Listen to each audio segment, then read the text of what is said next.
to cover the roof, he chooses sheets of corrugated metal, a durable and weather-resistant material that will protect the cabin from rain, snow, and wind. One by one, he lifts the sheets into place and secures them firmly onto the wooden rafters.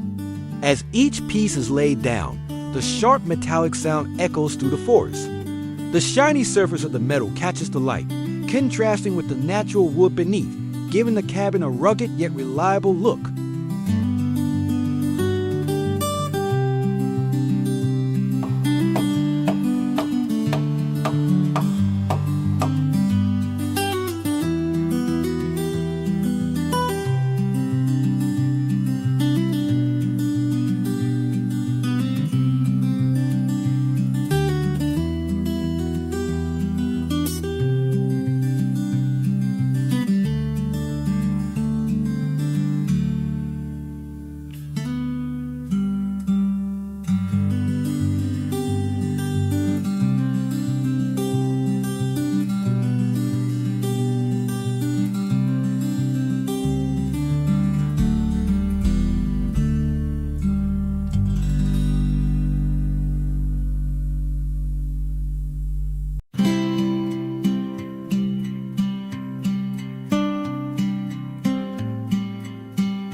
Back at the cabin, he turns his attention to crafting the door, a crucial part of completing his shelter.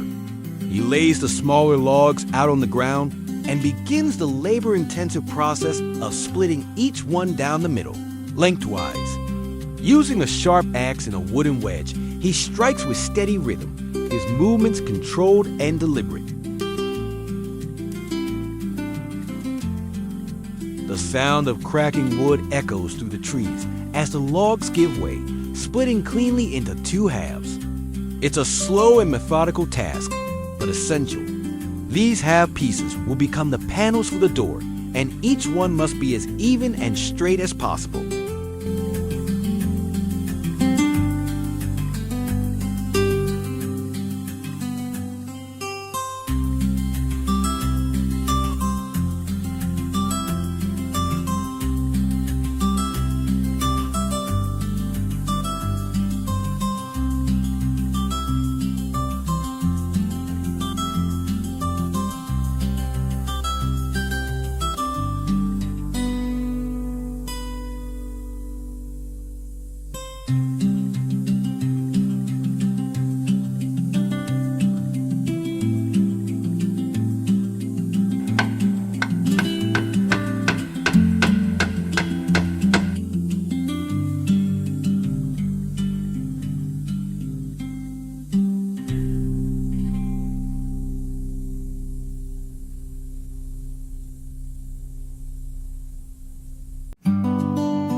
Outside, snow begins to fall heavily, covering the forest in a thick blanket of white. The trees stand silently under the weight of the snow, and the air is cold and still. Inside this frozen world, the young man gathers dry wood and builds a solid campfire just outside his cabin. He stacks the logs carefully, shielding the flames from the wind with stones and branches, then lights it with practiced hands. The fire crackled, casting a warm orange glow that danced across the snow-covered ground. He placed the kettle on top of the flames, patiently waiting for it to heat up. Steam slowly rose into the crisp winter air. Sitting by the fire, he stretched out his arms and rested, letting the warmth seep into his cold body.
With the walls sealed and the structure more weatherproof, he moves on to the next important step, building the floor. He brings over several wide wooden planks he had prepared earlier, each one carefully chosen for its strength and straightness. Inside the cabin, he begins measuring the dimensions of the floor space, marking out the exact lengths needed. Using a handsaw, he cuts the planks to size, making sure each piece will fit tightly against the next. Once the planks are ready, he starts laying them down across the base of the cabin, one by one. Each board is aligned carefully and secured into place, creating a clean, solid surface underfoot. Slowly, the bare ground disappears beneath smooth wooden flooring, and the interior of the cabin begins to feel warmer, more finished.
With the final plank set firmly in place, the floor is now complete.